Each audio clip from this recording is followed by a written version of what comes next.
Šiandien matysite. Krekenava ruošiasi didiesiems žolinės atlaidams. Panevėžio Respublikinė ligoninė įsigys modernios įrangos. Štai taip ruošiamasi didiesiems žolinės atlaidams Krekenavoje. Keičiasi, biškį jaunimą to pasiprašo. Krekenavos Švenčiausiosios mergelės Marijos ėmimo į dangų bazilikos puošyba vienas svarbiausių akcentų. Turėjom pageidavimų, kad išlaikyti pernai metų pagrindinę mūsų tokią puošmeną ir dekoraciją, tai inkarą, nes nuo pernai metų mūsų stebuklingasis paveikslas yra gavęs motinos vilties titulą, o vilties simbolis yra inkaras. Tai ne kiekviena bazilika ar šventovė gali jį panaudoti, bet mes teisėtai ir užtikrintai galime naudoti, nes mūsų Marijos titulas motina vilties. Gėlių vainikų kelios dešimtys metrų. Galim sakyti 80 ir daugiau. Šiemet, eiliniais metais, todėl kad kolonas apipindinėjam, vien tik kolonos reikia apie 50 metrų nupinti 7 kolonom. Tai dar ir daugiau, nes dar ir sakyklą prie to pačio pinam, biški kitokių vainikėlių. Reikia bromus apipinti. Darbai verda ištisą savaitę. Vakar dirbom matyti gal kokias 6 valandas, šiandien planuojam ir 8 dirbti, nes grandinių dar daug, laiko mažai.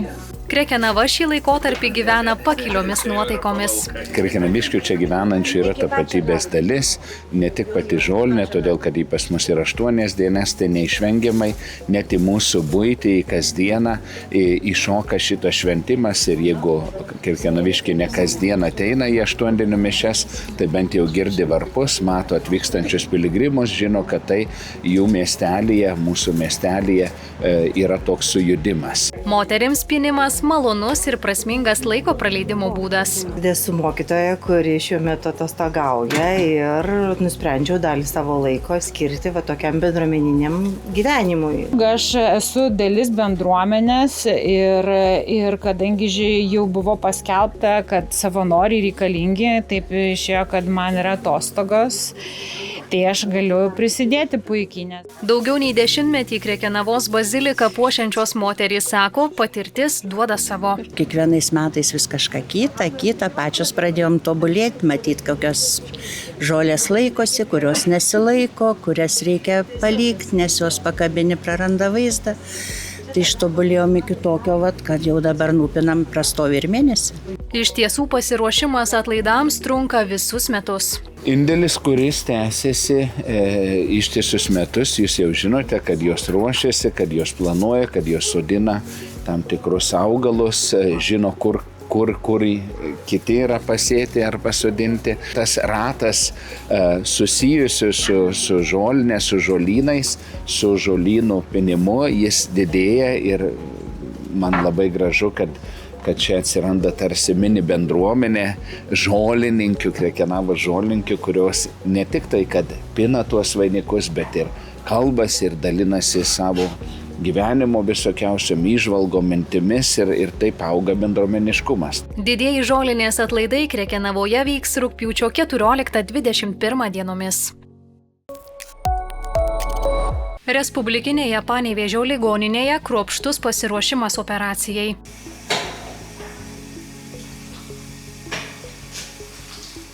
Operacinėme skyriuje kasdien atsiduria 10 pacientų. Įvairiai, tai priklauso, mes visą skaičiuojam ir skubes ir planinės operacijas.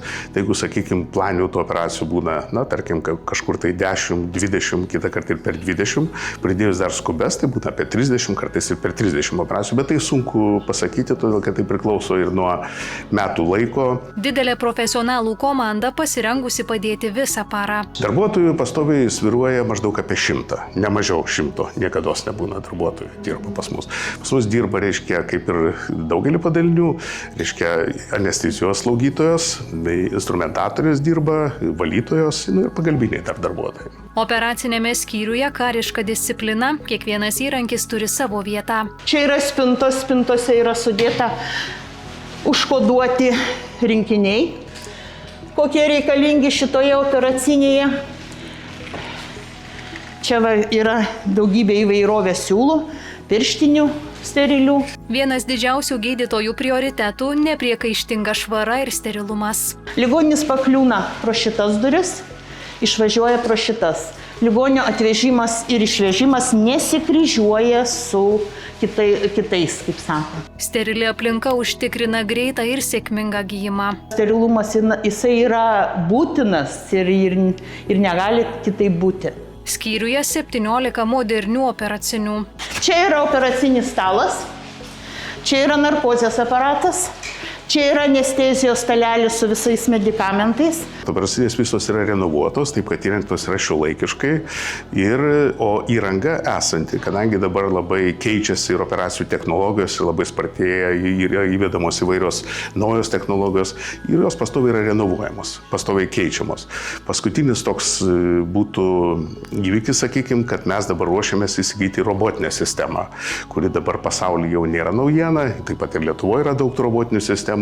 Tai va ta sistema, kaip tik vyksta procesas, kurią mes žadame taip pat įsigyti. Robotinės sistemos leis operacijas atlikti dar tiksliau. Skirtumas yra tas, kad chirurgas sėdi prie kompiuterio, taip įsivaizduokit, kaip žaidžiami yra kompiuteriniai žaidimai, tik aišku, tai ne žaidimas.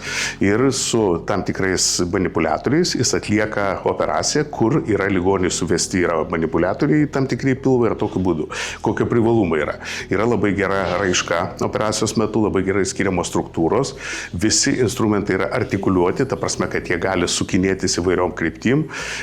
Matoma taip pat ypatingai kokybiškas aiškia vaizdas ir ergonominė chirurgo padėtis, kadangi jis nestovi prie stalo, nereikia ilgą laiką praleisti, o sėdi kaip tik prie kompiuterio kėdėje ir patogiai gali atlikti. Pažangios technologijos pasieksiančios Respublikinės Panevėžio ligoninės operaciniai skyrių tarnaus ir pacientui, ir gydytojui. Vis daugiau mokslo pagrįstų praktikų rodo, kad vaiko kalba nėra atskira funkcija, ji glaudžiai susijusi su visų kūnu. Būtent šiai temai buvo skirtas privataus vaikų darželio Šermukšniukas projektas Augame kartu. Rugpjūčio 8 dieną vykęs projekto baigiamasis renginys subūrė tėvelius kartu su jų atžalomis į apibendrinamą renginį. Šiandien vyksta projekto baigtinis susitikimas, baigiamasis, tai yra praktikumas. Prieš tai tėveliai turėjo visą informaciją apie jų vaiką, kas vyksta ne taip su kūnu, ko trūksta, ką reikėtų tobulinti. Gavo filmukus, kuriuos mes sumontavom būtent tų užsiėmimų metu, kada buvo vykdomas projektas ir bandė tai padaryti namuose. Šiandien mes susitinkame dėl to, kad pasižiūrėti, kaip jiems sekėsi, ar darė teisingai pratimus, ar viskas pavyko, ar kažko nesuprato, ar kodėl tai yra svarbu dar kartą pasikartoti, tarsi toks užtvirtinimas ir pasitikrinimas, ar tikrai gerai. Kalbos raida prasideda gerokai anksčiau nei ištariamas pirmasis garsas. Ji glaudžiai susijusi su pėdų atrama, laikysena, kvėpavimu, raumenų tonusų bei dubeniu, o šie procesai atsispindi gomurio, liežuvio ir viso kalbos aparato veikloje. Ši metodika yra svarbi tuo, kad ji subalansuoja kūną. Kaip ir projekto pradžioje minėjau, kad burna ir kūnas, tai yra, jie negali būti nesusiję vienas su kitu. Kūnas yra visuma, vientisa visuma. Ir jie vienas kitą papildo. Jeigu neveikia pėdos, neveikia tam tikra kita kūno dalis arba įveikia ne taip, kaip turėtų būti. Šiandien dienai turim labai daug sąkandžio problemų. Sąkandį lygiai taip pat galima susitvarkyti fizinių pratimų metu. Padėti tai yra bent jau. Nes yra kitos metodikos, kada mes galim naudoti breketus, kapas ir visus dalykus kitus, bet netgi liežuvio padėtis burnoje įtakoja sąkandžio poziciją. Anot projekto vadovės, didžiausias iššūkis – neveikiantis kūnas. Iššūkiai, kad tiesiog kūnas neveikia. Didžiausias iššūkis yra neveikia. Neveikia dubuo, neveikia pėdos, vaikai negali atlikti tam tikrų judesių dėl to, kad yra tiesiog silpnas raumenynas. Neveikia tam tikros kūno vietos, tam tikri raumenų grupės. Todėl mūsų yra tikslas užsiauginti kuo tvirtesnius vaikus, turėti kuo stabilesnius kūnus tam, kad žmonės būtų sveiki, tvarkant ne tik tai burnos padėtį, liežuvio pozicijas ar ne garsų tarimą, bet kaip mes ir su kineziterapeute šnekam, kad svarbi kūno visuma, kad vaikai būtų sveiki. Visi projekte dalyvavę tėveliai kartu su savo vaikais džiaugiasi, kad turėjo galimybę čia sudalyvauti ir neslėpia, progresą jaučia. Tiesiog buvo įdomu iš pradžių pabandyti, kas čia per projektas, o tiesiog, su sportu įtraukė visą šeimą, kaip sakau, sportuoti. Nors nelabai mėgstam, kaip sakau, bet tiesiog įsitraukėm, norėdami pabandyti tuos pratimus, ką vaikui rodė, taip pat ir mes kartais įtraukėm su vyru. Su Evanu nuo mažens turėjome labai daug kalbos problemų ir kažkaip ieškojame būdų, kaip jam pagelbėti. Ir tas kelias, beieškant, atvedė būtent čia. Ir kaip vertinat patį projektą? Ko naujo išmokote? Šiaip labai nustebino tai, kad mes tikrai nesitikėjome, kad kalbai labai didelę įtaką turi būtent dar kartu ir judėjimas, ir žodžiu, ir žandikaulio padėtis, ir apskritai visa kineziterapija kartu įjungta. Visur ten, kur mes buvome užstrigę, kur negavome pagalbos, mes šiame projekte gavome. Mūsų vaikas daugiau šneka. Mes žinome, kaip teisingai eiti gatve, ką padaryti, kokius žingsnelius daryti, tuos elementarius, kas mums atrodo savaime suprantama, pasirodome savo vaikams neperduodame. Tai man šitas projektas labai daug davė. Tai pirmiausia, aišku, buvo įdomu, sakykime, su Vilma kalbėjom, nes lankėm Šermukšniuko darželį, tai, sakykime, Vilma ilgą laiką prižiūrėjo mano sūnų iš logopedinės pusės. Aš labai džiaugiuosi, iš tikrųjų, kad mes neturim kažkokių tai didelių problemų dėl to. Ir, tiesiog tas projektas sudomino pasižiūrėti toliau, kas yra. Projekto vadovė priduria, kad šio projekto dalimi tapo didelė komanda žmonių ir džiaugiasi, kad projektas pagelbėjo daugumai. Padėjo, labiausiai ačiū tėvams, didžiausia pagarba tėvams, kurie atėjo į šį projektą, kolegoms logopedams, kurie pasiūlė vaikus, tą tikslinę grupę. Labai norisi kuo daugiau suteikti informacijos ir dirbti naujausiais metodais, pasiekti geriausių rezultatų. Ir vaikai siekia vaikų kūno stabilumas, burnos padėties, gebėjimas atlikti tam tikrus judesius. Tai yra didžiausia siekiamybė, kad viskas būtų maksimaliai gerai. Panevėžyje įsigalioja atnaujinta didelių gabaritų atliekų surinkimo apvažiavimo būdų tvarka. Iki šiol daugiabučių namų gyventojai didelių gabaritų atliekas surinkimo dienomis palikdavo prie kolektyvinio naudojimo konteinerių aikštelių. Nuo šių metų rugsėjo didelių gabaritų atliekų surinkimo laikotarpiu įvairiose Panevėžio miesto vietose bus įrengtos specialios mobilios didelių gabaritų atliekų surinkimo aikštelės. Informacija apie surinkimo vietas, jų adresus ir darbo laiką bus iš anksto paskelbta akcinės bendrovės Panevėžio specialus autotransportas interneto svetainėje.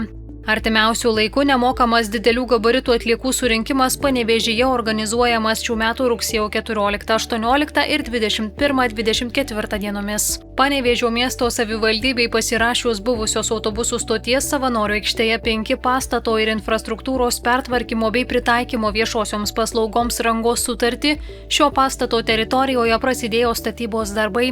Jų metu numatoma kapitaliai sutvarkyti 2 aukštų pastatą, atnaujinti jo inžinerinę sistemas ir patalpas pritaikyti panevėžiečių bei miesto svečių poreikiams. Atnaujintose patalpose įsikurs 2 viešosios įstaigos – Panevėžio plėtros agentūra ir Panevėžio keleivinis transportas. Viso projekto vertė beveik 2 353 000 eurų. Iš jų ES fondų lėšos sudarys 2 milijonus eurų. Likusi dalis bus finansuojama savivaldybės biudžeto lėšomis. Panevėžio miesto savivaldybė pradeda dar vieną Panevėžio kultūros centro atnaujinimo etapą. Numatyta modernizuoti pastato išorę ir inžinerinės sistemas, pagerinti prieinamumą, sumažinti energijos sąnaudas ir drauge išsaugoti vertingus architektūrinius ir meninius elementus. Uždarosios akcinės bendrovės InAce parengti projektiniai pasiūlymai apima kompleksinį pastato atnaujinimą. Numatoma apšiltinti fasadą, pakeisti langus ir duris, modernizuoti šildymo, vėdinimo, vandentiekio, nuotekų, elektros ir apšvietimo sistemas, ant stogo įrengti saulės elektrinę. Įgyvendinus projektą planuojama pasiekti ne žemesnę kaip B pastato energinio naudingumo klasę. Numatoma projekto vertė apie 4 400 000 eurų. Panevėžyje į pabaigą eina Klaipėdos gatvės pėsčiųjų ir dviračių tako nuo Nemuno gatvės iki miesto ribos atnaujinimo projektavimo darbai.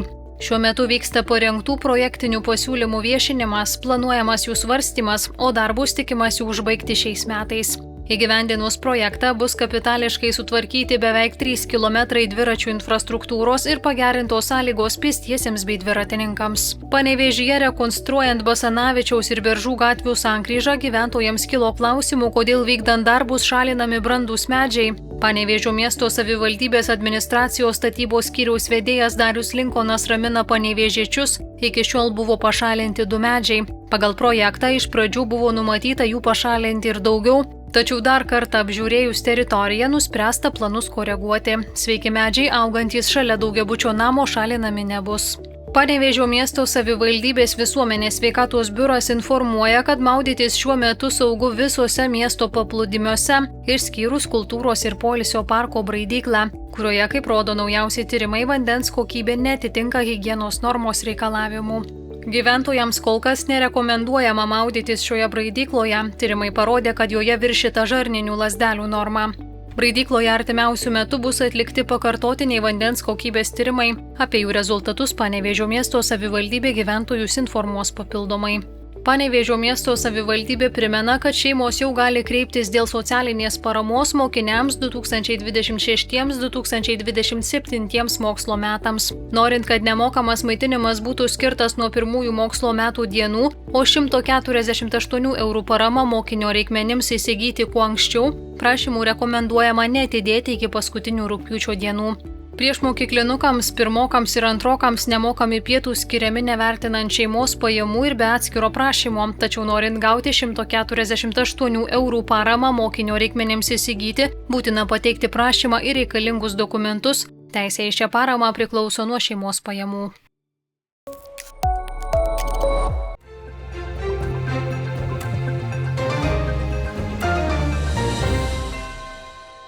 Jau rytoj, penktadienį, rugpjūčio 14 dieną, jūsų laukia vienintelio Panevėžio rajono laikraščio Tėvynė numeris. Kaip ir kiekvieną savaitę, skaitytojai Tėvynėje ras aktualių straipsnių, nuotaikingų istorijų, laisvalaikio skaitinių ir kitos naudingos informacijos. Krekenava jau gyvena didžiųjų žolinės atlaidų laukimu. Irmos Rudienės namuose moterų būrys pina daugiau kaip 100 metrų žolynų vainikų, kuriais bus papuošta Švenčiausiosios mergelės Marijos ėmimo į dangų bazilika. Tėvynėje apie daugelį metų puoselėjama tradicija ir vis didėjantį savanorių būrį. Smilgiuose gyvenantys Birutė ir Romualdas Ambotai kartu jau pusę amžiaus. Auksinės vestuvės sutuoktiniai paminėjo kartu su daugiau kaip 100 artimųjų ir bendruomenės narių. Šventė prasidėjo šventomis mišiomis Smilgių Švento Jurgio bažnyčioje, o vėliau persikėlė į etnografinę sodybą. Tėvynėje apie poros receptą darniai santuokai. Šilai ir šiemet taps viena tarptautinio estafetinio bėgimo Baltijos kelią stotelių. Rugpjūčio 1-ąją bėgikų Ąžuolų giraitėje lauks bendruomenės šventė, karšta košė, kava, koncertinė programa ir sporto varžybos vaikams. Straipsnėje apie jau 35-ąjį bėgimą ir daugiau kaip 600 km kelią iš Vilniaus į Taliną. Panevėžio rajono civilinės metrikacijos ir archyvų skyriaus santuokų salės remontas artėja prie pabaigos. Į atnaujintą erdvę sugrįž profesionaliai restauruoti beveik pusę amžiaus skaičiuojantis Vlado Jankausko ir Vytauto Banio vitražai. Bus įrengti nauji baldai, apšvietimas bei atnaujintas interjeras. Salę jaunavedžiams planuojama atverti jau šį rudenį. Karsagiškio Nukryžiuotojo Jėzaus bažnyčios vargonininkė ir choro vadovė Daiva Adomaitytė Lapieninė muziką ir tikėjimą vadina neatsiejama savo gyvenimo dalimi.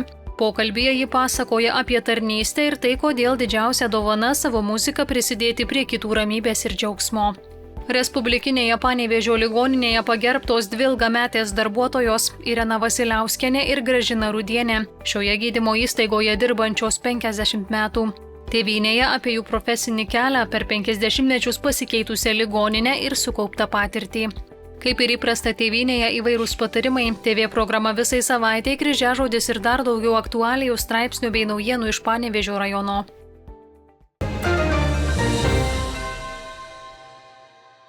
Štai čia už mano nugaros matome Aukštaitijos daugiafunkcinio sporto centro statybų baigiamuosius žingsnius. Domimės, kokia yra panevėžiečių nuomonė apie šį sporto centrą, bei ar jie ketina apsilankyti naujame sporto centro baseine. Kad bus puikus baseinas, tiek galiu pasakyti, kiek žinau, 50 metrų bus atitinkantis visus reikalavimus, bus puiku. Žmonių reikia, kad visi vaikščiotų, jaunimas plaukėtų, gal reikėtų ir mums pakliūti, bet mes tai Užtenka mums va to, kur yra Nemuno poliklinikoje baseinas, paplaukėjam ir gerai. Nu tai gerų maudynių baseine, ko ten tikėtis? Nu tiesiog pramoga, kad visi galėtume tenai pabūti. Nu tai tikimės atidarimo gero ir kad panevėžiečiai galėtų naudotis jo. Tikrai puikiai, tikrai galim pasididžiuoti. Ar planuojate apsilankyti? Manomai taip. Tai taip, aišku. Nežinojau, mano amžių nelabai. Ne. Kodėl?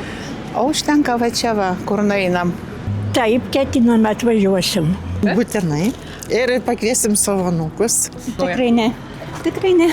Nu, manyčiau, taip, norėčiau. Penktadienį lietaus nenumatoma, naktį kai kur rūkas, vėjas naktį silpnas, diena pietvakarių vakarų 50 m/s. Temperatūra naktį 9–14, pajūryje 15–17, diena 22–27 laipsniai šilumos. Šeštadienį be lietaus, vėjas pietvakarių pietų, naktį silpnas, diena 50 m/s. Temperatūra naktį 10–15, pajūryje iki 18, diena 24–29 laipsniai šilumos. Sekmadienio dieną vietomis trumpas lietus, kai kur su perkūnija. Vėjas pietų pietvakarių naktį 4–9, diena 7–12 m/s. Temperatūra naktį 13–18, pajūryje iki 20 laipsnių šilumos, diena 25–30, vakariniuose rajonuose 19–24 laipsniai šilumos.